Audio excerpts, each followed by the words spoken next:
Thank you for that introduction. It's great to be here at EA Masters. The Property Academy Home Moving Trends Survey got 35,000 responses in 2020. 35,000 buyers, sellers, landlords and tenants. It's an incredible achievement. Just to put that in context, the government does a survey every year. It's called the English Housing Survey, and it's used as an evidence base for housing policy. That gets around 13,000 responses. So your survey is getting on for 3 times as big.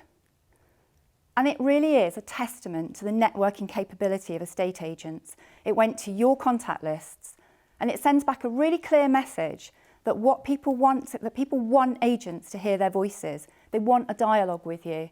They want you to know what matters to them about the housing market and the service they get from a estate agency. So my job today is to draw out some messages that align with the conference theme, what Peter has called preparing for the next normal. And there's a lot in here to help with that. But I just want to take a moment to absorb the scale of what we have here. I asked our design team to visualise it. 35,000 responses, 173 questions, and a decade of surveys. That's about 25 million pieces of data. And our analysts buried themselves in that for weeks. It's like a giant data sandpit for them, finding insights and distilling it into clear messages for the workbook. So you have 24 pages in the workbook, and every page has visuals, a set of insights, and 2 or 3 ideas for actions that you can take to prepare for the next normal. So we're all bombarded with messages telling us that we must use data to inform our business decisions. Data is the solution, no matter what the question. So I spoke to a friend recently who's an employment lawyer for a big global corporate about this proliferation of data in business. And she groaned, MI, management information, it's a nightmare. And she told me, we have this lady who's been repurposed to analyse our data. And we get weekly bar charts, but it's just a load of information. I have absolutely no idea what it's telling me. So we have to find the meaning in the data. And we talk about that as finding the stories. And these 24 pages, they're your stories and your MI. And we found 3 clear themes that run like veins through all the survey findings. The first is about delivering added value, subtitled The Fee Problem. The second is the importance of connecting and communicating, so nurture that amazing network that you've got. And the third is about embracing change. So the fee problem is that 42% of sellers have agreed agency fees of 1% or less. And that's madness. In 2011, it was 16%, 42% today. And it's squeezed at the top end as well. In 2011, more than 1 in 4 sellers paid more than 2%. Today, it's 1 in 12. And yet, for 82% of sellers, fees are not the primary reason why they chose their agent. So the primary reasons, and they've been the same year after year after year, primary reasons are trust, market knowledge, and confidence in ability, year after year after year, which actually is as you would expect for any profession, and it's entirely reasonable to expect those qualities to come at a higher price.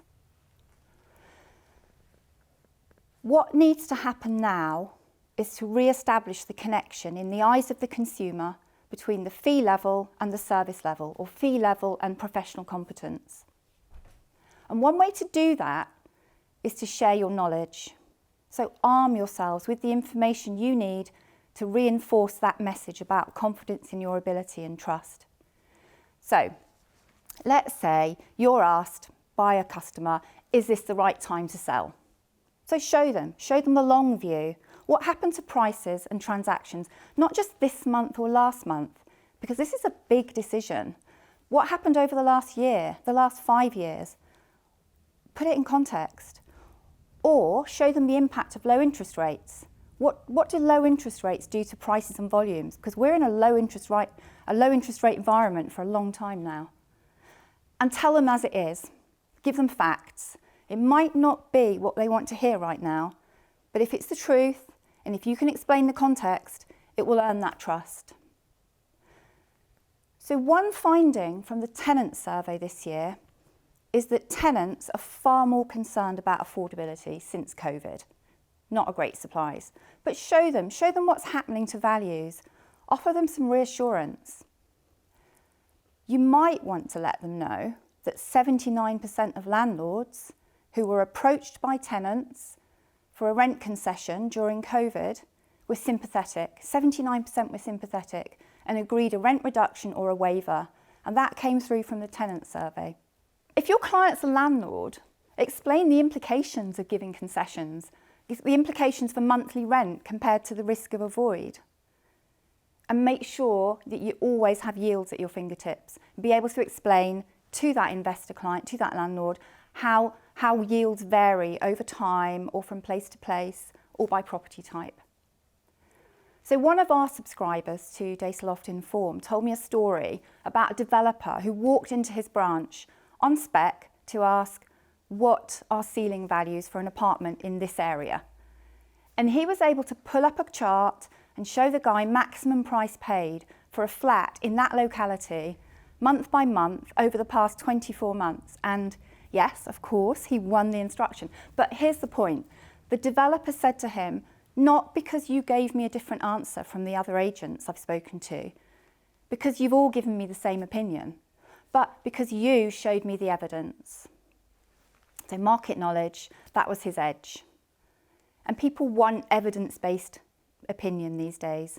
There's an appetite for data because we all see charts on the BBC website or the 10 o'clock news. And we had the same story from the landlord survey. 67% of landlords chose their agent on trust and likability, and only 9% were influenced by the lowest fee. So, big message, high values and low fees do not win instructions. Trust. Trust is the key one. Trust comes from delivering, and if you've delivered on a promise, it's important to tell that story. So we compared in the surveys, we compared the results from the landlord survey with the tenant survey, and we looked at response times. So when a renter reports an issue or asks for help, and 89% of renters told us they expect a response within 24 hours. 53% want to hear within half a day, and 24%, a quarter, expect a response within 2 hours. But renters' experience, so when we compared the two surveys, the experience fell short of expectations, unfortunately. So 75% of renters deemed speed of response and speed of resolution to be very important, but less than 30% received an excellent service. And there's a mismatch on every measure. So there's a set of KPIs for your management team right there, ready-made. We know it's very important to renters, so let's deliver on it, and that will build your trust. And actually, and incidentally, 70% of renters also said listening and understanding, professionalism and courtesy, and proactive communication were incredibly important, or very important. Which brings me to the second theme. Connect and communicate, stay in touch, listen and tell stories, be human. People want to talk about the housing market. I don't think there are many professions that could attract this scale of response. It's already given so many of you a reason to engage and show interest, just by sending it out. So housing is close to all our hearts. It's emotive, and especially now. People are making big life decisions. And the survey confirmed that buyers' needs have changed. I don't think that's a surprise to many of you, but buyers' needs have changed since the pandemic.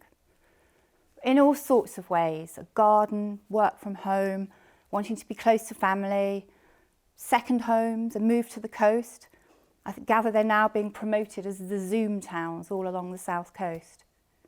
So have you seen the stats for the number of people who took up cycling in the last 6 months?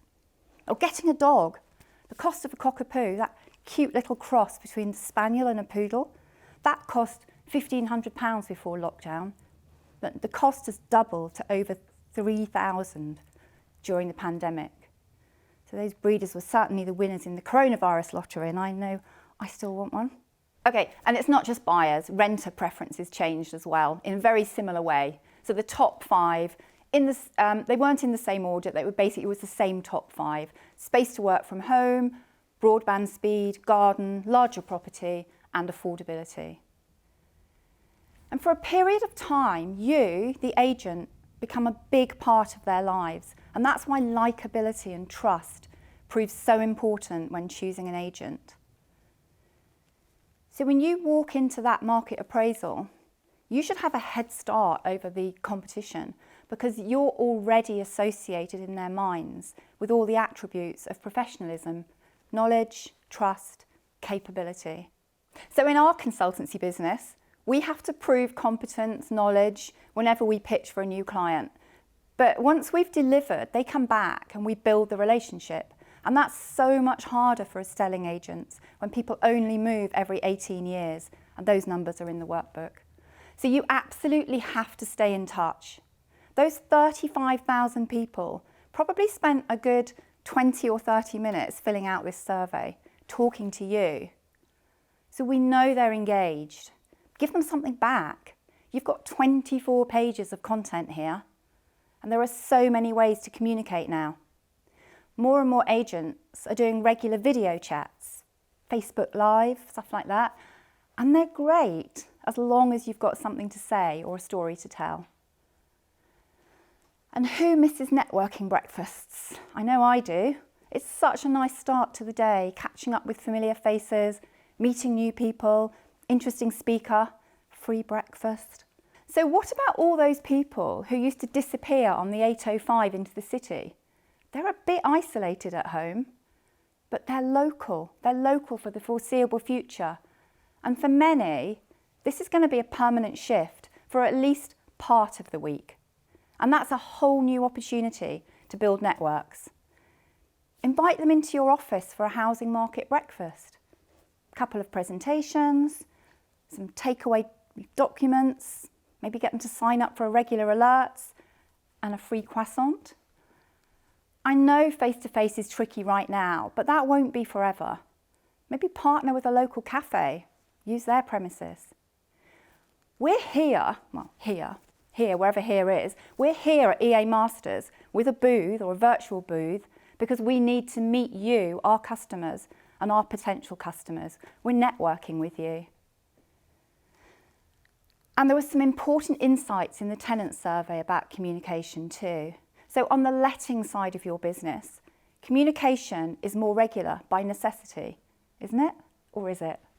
So 35% of tenants were contacted by their agent during lockdown to check whether all was okay. It's not great, but if you did it, it will be noted. So better to be in the 35% rather than the 65%.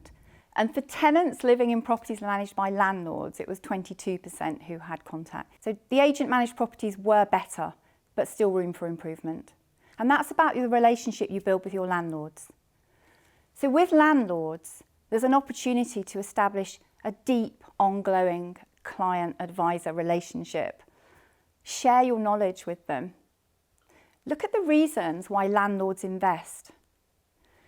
For 61%, it's either a pension or it's because it's the safest place to invest. They are in it for the long haul.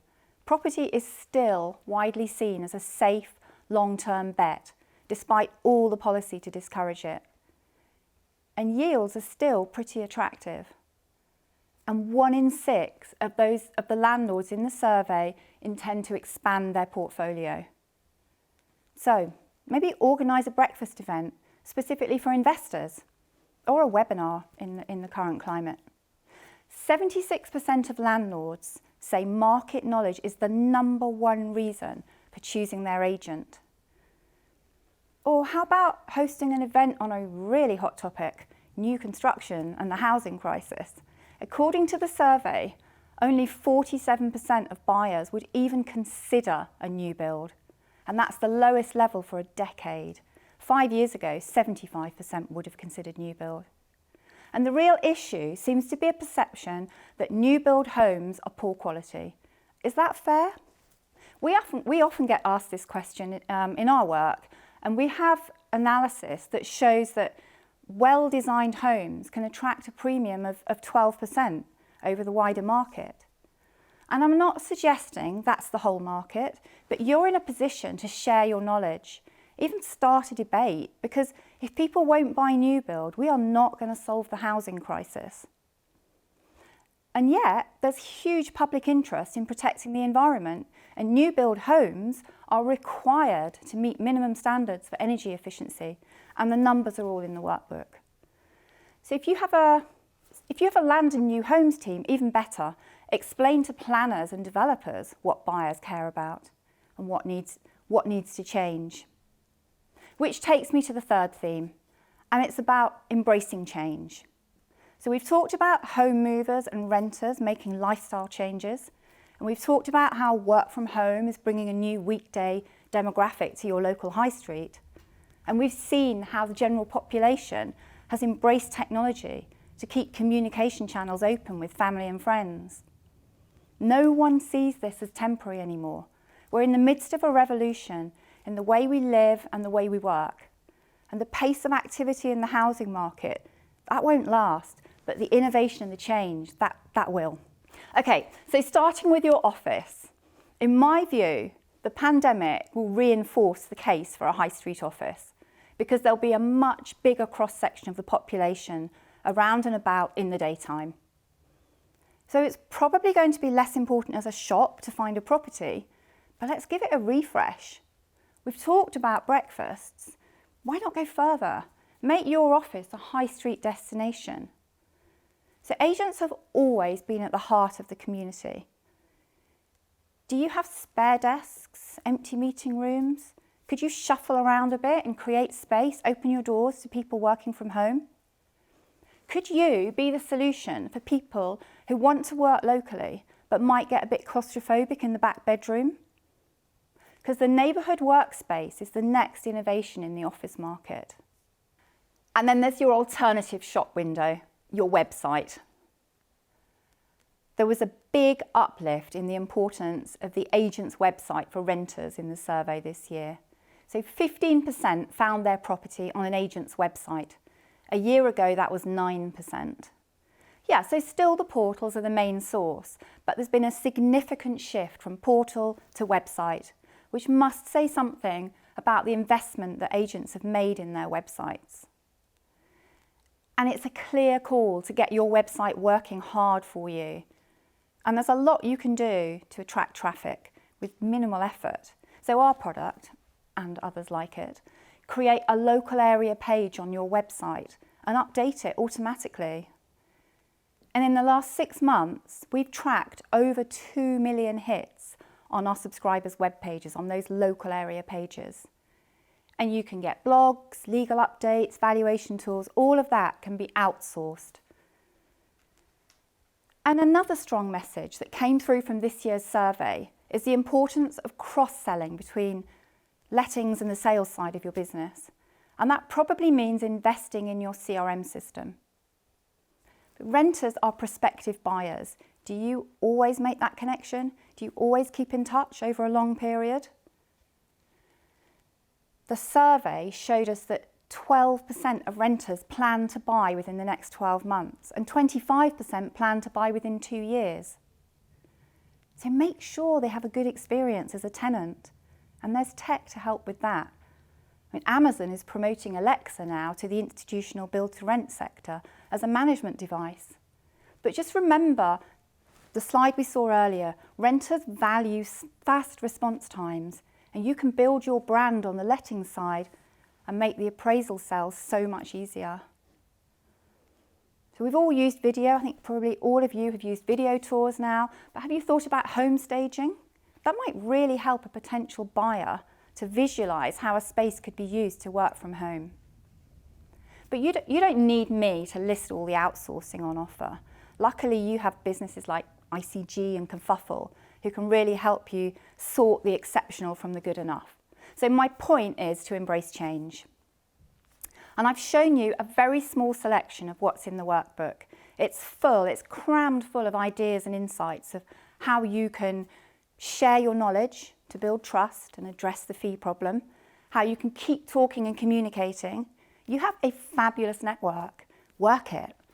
And how you can embrace change, reinvent the way you do business, because we're all reinventing the way we live and the way we work right now.